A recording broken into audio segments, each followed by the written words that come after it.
Эртең мененки тамакты жай шашпай ичиңиз.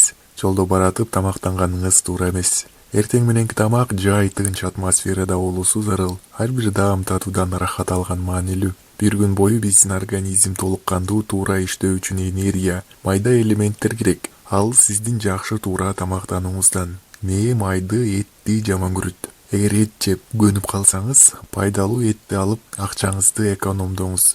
Мээге эттин эч кандай пайда алып келбесин унутпаңыз. Бирок эт денеге пайдасы зор. Ошондуктан калориясы аз индюктун жана балыктын этин жеңиз. Туздуу майлуу нерсени мээбиз жактырбайт. Ал эми таттуулар боюнча айтсак, канты көп болгондун баары пайдасыз. Кара шоколад, ысык натуралдуу какао, бал мээнин жакшы көргөн азыктары. Түшкү тамактанууңуз тең салмактуу болгону туура. Таттуу суусундуктарды ичпей, жөнөкөй эле суу ичкен пайдалуу. Мээнин активдүү иштеген убакыттары 10:00дөн 12:00гө чейин жана 16:00дөн 18:00гө чейин эсептелет. Эгер ушул аралыкта чарчаса, кофе менен жандандырыңыз. Менин жакын досу күлкү. Адистин айтымында менин жакын досу жылмаюу, күлкү. Ошондуктан терс эмоциялардан качып, кубанган майда нерседен кубаныч алууну үйрөнүңүз. Мени машыктырып туруу зарыл. Унутчаактык кары адамдарга эле эмес, жаштарга дагы коркунуч алып келет. Ошондуктан Альцгеймер оорусуна чалдыкпаш үчүн машуу керек. Адамдарга ачык болуу, мени машыктыруу маанилүү. Сейилдеңиз, саякаттаңыз, китеп окуп, кино тасмаларды көрүңүз,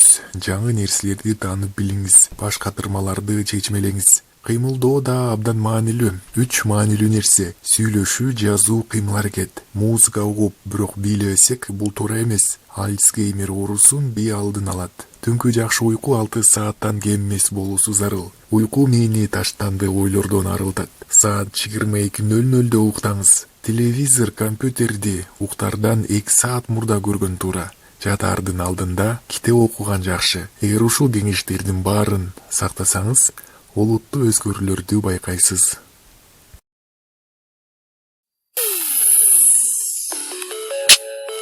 Карап турсак, ар бир адамдын башынан өтүп турган жагдай кыска убакыт ичинде эме аркылуу көп нерсени ойлонуп чечип салышат. Бирок иш жүзүнө келгенде анын баарын заматта чечип таштоо мүмкүн эмес. Милдеттүү түрдө эс алуу кажет. Анда эмне кылуу керек? Ал үчүн күчтүү тез арада калыбыңызга келтире турган ыкманы колдонуңуз. Эгер организмиңиздин өтө катуу чарчаганын же болбосо ооруганы сезилсе, анда кофе жардам берет. Болгону 15-20 мүнөттүн ичинде сиздин эс акылыңыз толугу менен ордуна келип жетишет. Өзүңүз карап көрүңүз. Эч кандай физикалык же материалдык чыгым кетпейт. Канчалык чарчасаңыз, ошончолук күч-кубат сезесиз. Кофени ичип алгандан кийин 15-20 мүнөт аралыгында көз жумуп алыңыз. Дал ушул убакытта кофе ашказанга жетип, сергектикти тартуулайт. Эскертип кетчү нерсе, белгиленген убакыт өлчөмүнөн ашык уктоого болбойт. Себеби 15-20 мүнөт ичинде жеңил уйку фазасы орун алса, андан ары жогорку фазага кетип калат. Андан кийин уйкудан туруунун канчалык азап экенин түшүнөсүз.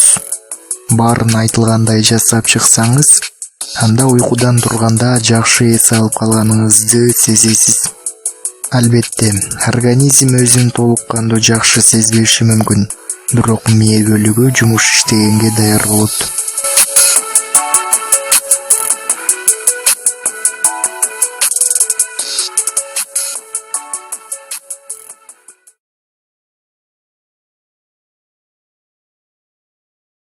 Эң алгачкы адамдар өтө жөнөкөй жана жеңил. Бул нерсени бардык адамдар жасай алышат. Эртең менен эрте туруп, денеңизди ойготуучу кыймылдарды жасаңыз. Йога сыяктуу өтө жай кыймылдаш керек. Кыймылдап 2 стакан бөлмө температурасындагы сууну ичиңиз. Эрте туруп таза аба жутуп, үйдү желдетүү маанилүү.